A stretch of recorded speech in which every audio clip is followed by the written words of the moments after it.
Pixel and I place these Pokemon in the rankings where they are.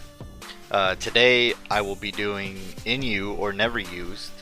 It really should be RU, which is rarely used, because some of these Pokemon have been used a little more, what would be the word? More often than others, but still they're pretty low on the usage, so when you only have 3 tiers, you got to put the lowest ones at the lowest. So start things off, we got Butterfree. Now Butterfree, it's your typical, early starter Pokemon. It's not a starter, but the stats pretty low. 53 average, that's really not so good. It has a pretty decent special attack and a pretty decent special defense.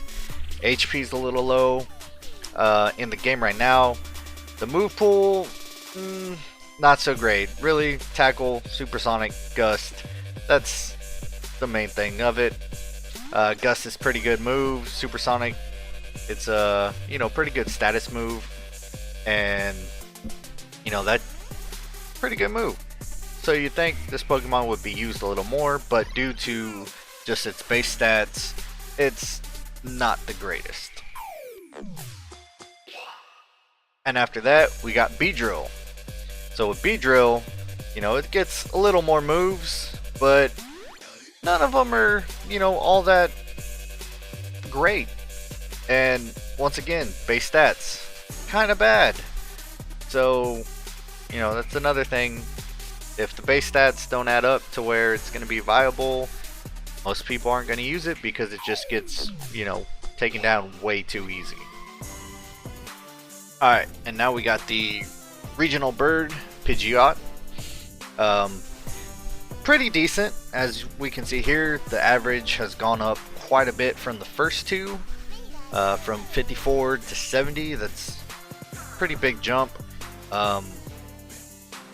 It's a decent mon. I've used it in competitions. Has a really amazing back to it, to where it cannot be hurt by Ghost, and the simple fact of Gengar only having Ghost type moves in this game makes it completely immune to Gengar, but it can still hurt it with Gust. So just because it's a little low on the average, it's not used as much, but if you're using it to counter those Gengars, it's extremely viable. Alright, and now we have the evolution of the Pokemon franchise mascot, Raichu. Now, this Pokemon, we're still at the 70 average, which is pretty good. The main thing of it, there's just better electric types. It really got the short end on the stick when, they were putting together electric types. Jolteon just beats it out. Zapdos, which is a legendary, so of course it's going to beat it out. But all in all, it's a decent Pokemon. There's just better choices. Alright, Sandslash. All I can really say is lower base stat average, and the move pool is just not that good. It has nothing but physical, except unless you want to count Sand Attack or Sandstorm, but that's at 62, so super late.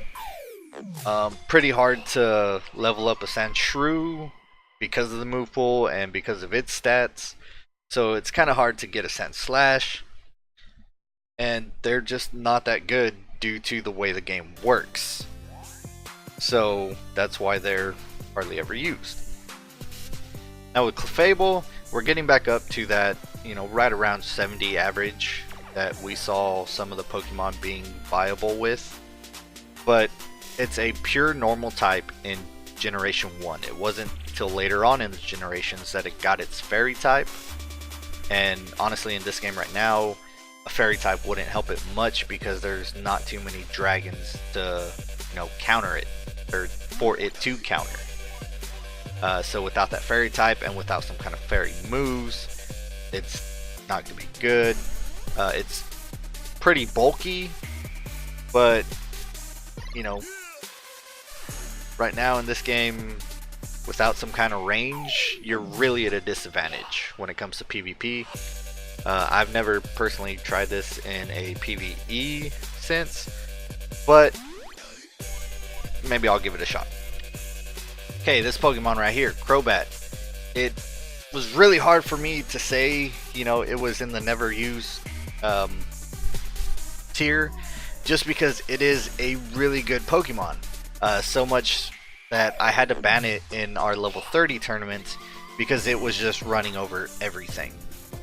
It's got really good stats. Its average is 76. That's a 6 average over than, you know, the highest we've seen before. But I think it's more here because of the popularity of the Golems and the Steelix. The rock moves just completely knock them out. But I'm gonna try to give it another shot, see if I can get a re-emergence of people using these, try to figure out a way to get around those rock type Pokemon, because I really like this Pokemon. It's an amazing Pokemon in the normal games. It's a really good Pokemon in this game. So I would love for this Pokemon to be played with more and for us just to see it more. Alright, so we got Parasect. Myself, I see it as a amazing substitute for Oddish, seeing how in my tournaments Oddish are banned just because how ridiculously overpowered they are. But Parasect, not so much. You still have 2 healing moves, which is really great, but it's lacking in so many other departments that it's not as overpowered as Oddish. It's really slow, so that just means, you know, anything can catch up to you and tear you down before you're able to get the cooldowns on those healing moves refreshed. It's fairly bulky, so that's really nice, and it has a pretty decent attack if you can catch up to something to attack it.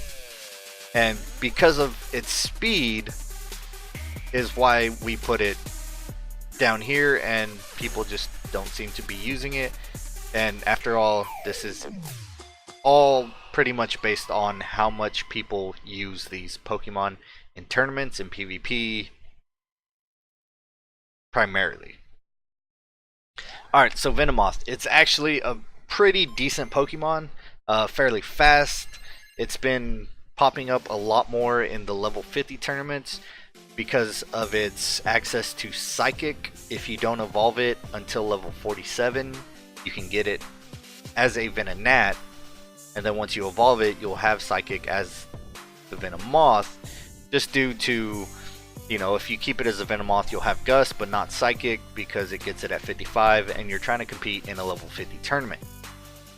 But with Psychic and Leech Life and Supersonic and Tackle, those are all really solid moves, and it's been doing really well in the tournaments. So thanks to this Pokemon and a couple others, I might have to get with Megapixel and kind of adjust our rankings.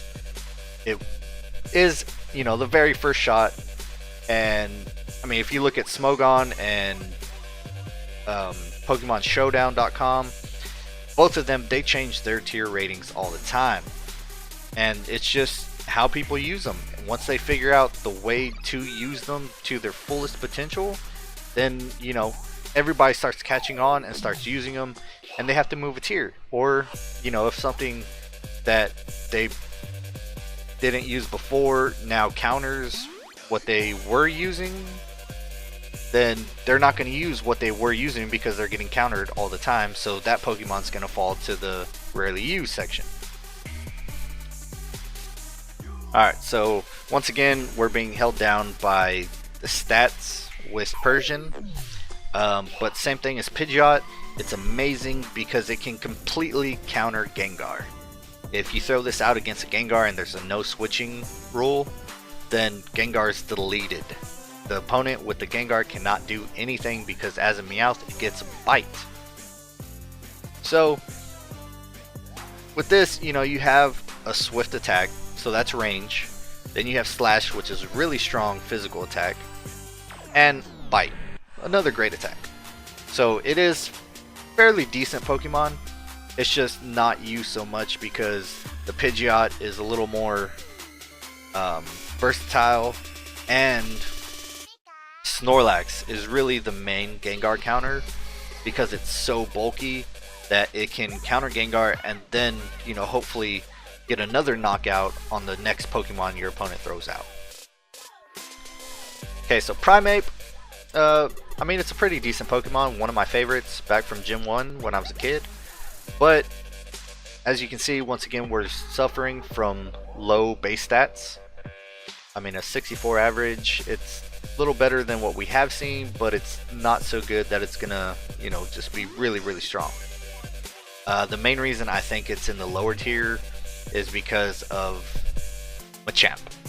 Machamp is just a better Pokemon, and people are gonna go with the better Pokemon because it's more likely gonna get them to win.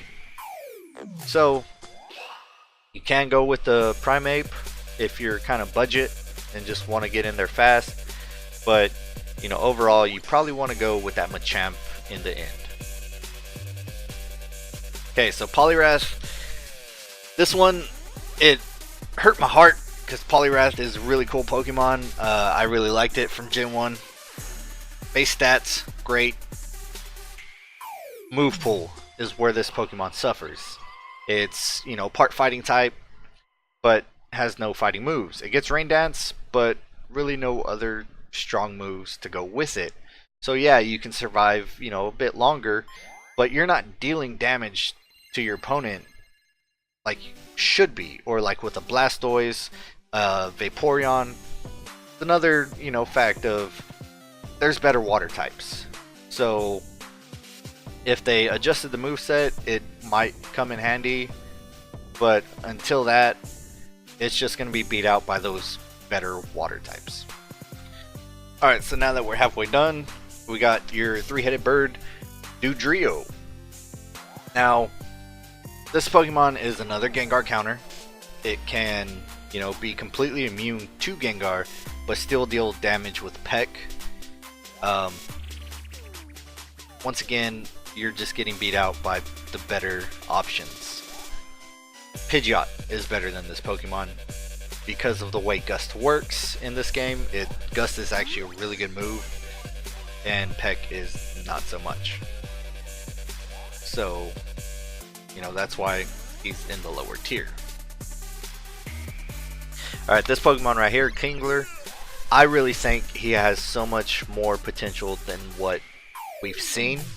I think he would be an amazing Pokemon. He's a pretty good wall, really bulky, with that 115 defense, but he's gonna lose when it comes to that special defense. Anything with special attack is just gonna plow him down, and due to the fact that he has nothing but physical moves other than Bubble, which is a pretty weak move, you know, other Pokemon can outspeed him if they have a higher base stat than 75.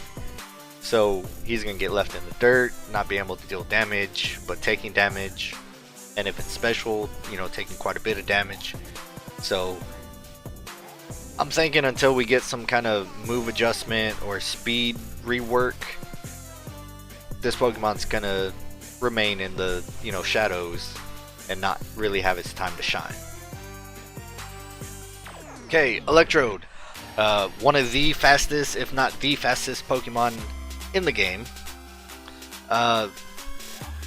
With him, we're going back to same problem we have with Raichu. There's just better electric choices. Magneton, really good.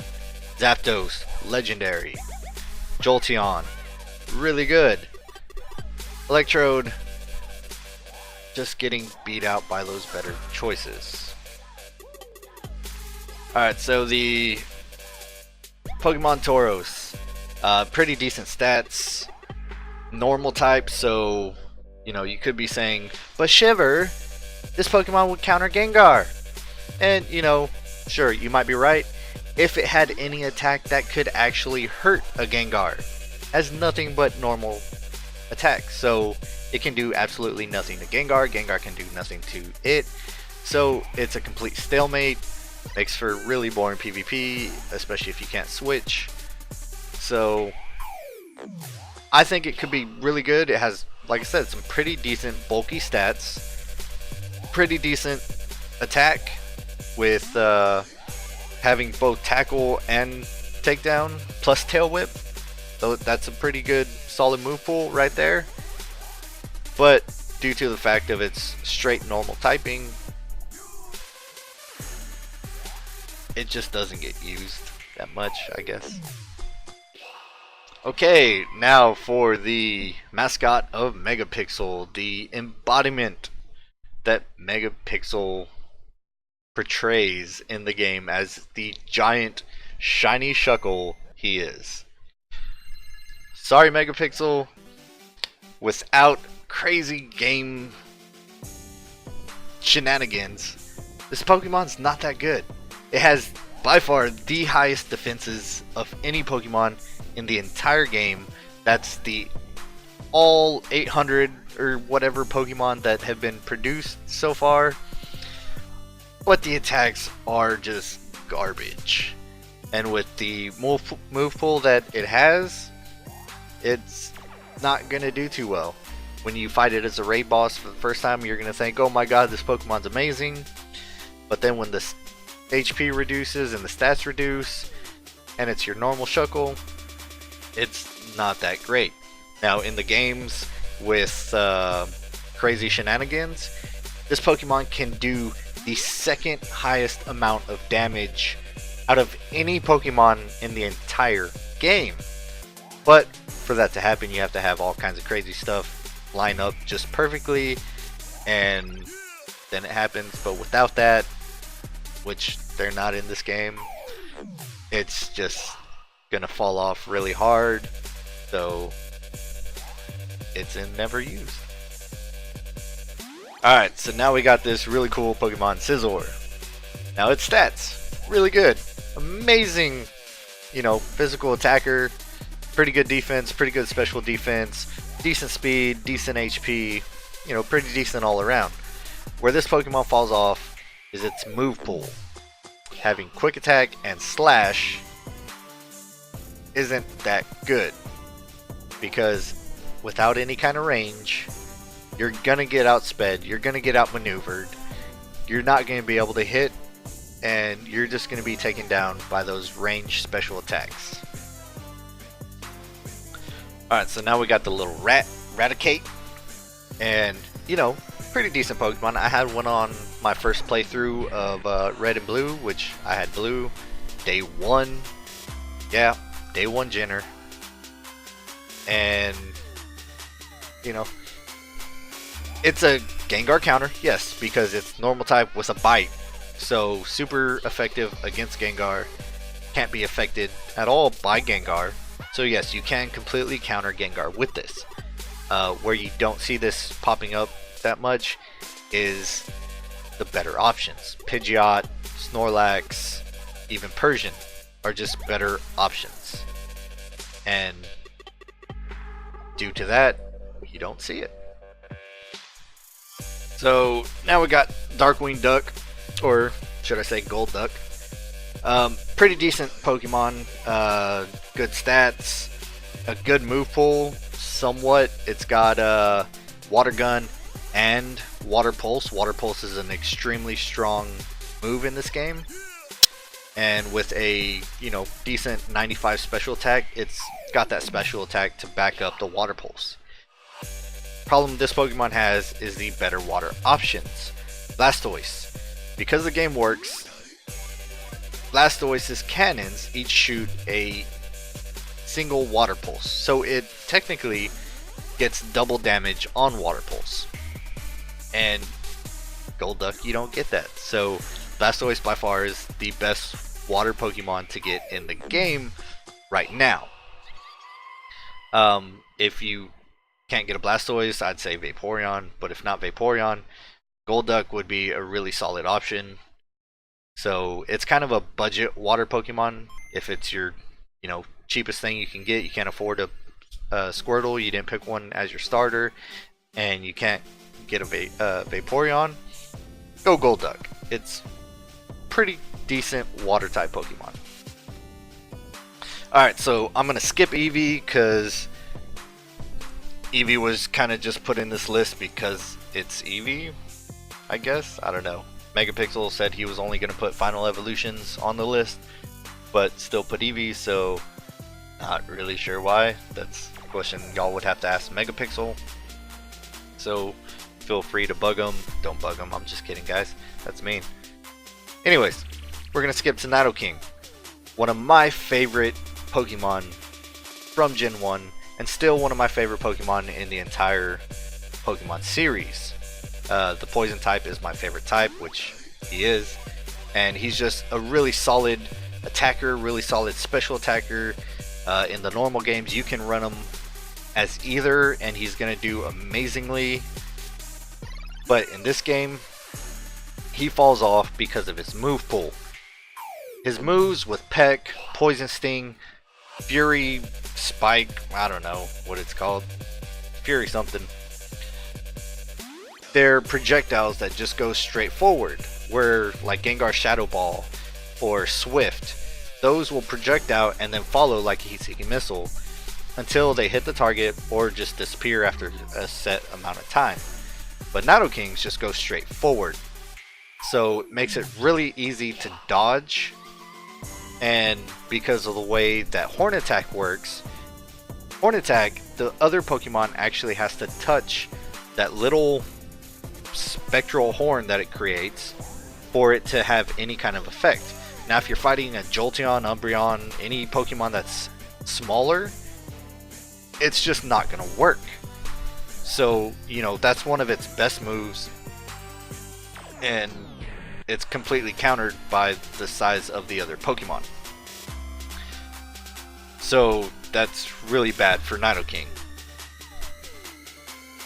and it just falls off. But hey guys, that's my kind of explanation to the NU tier, and I'll be going over the rest of them.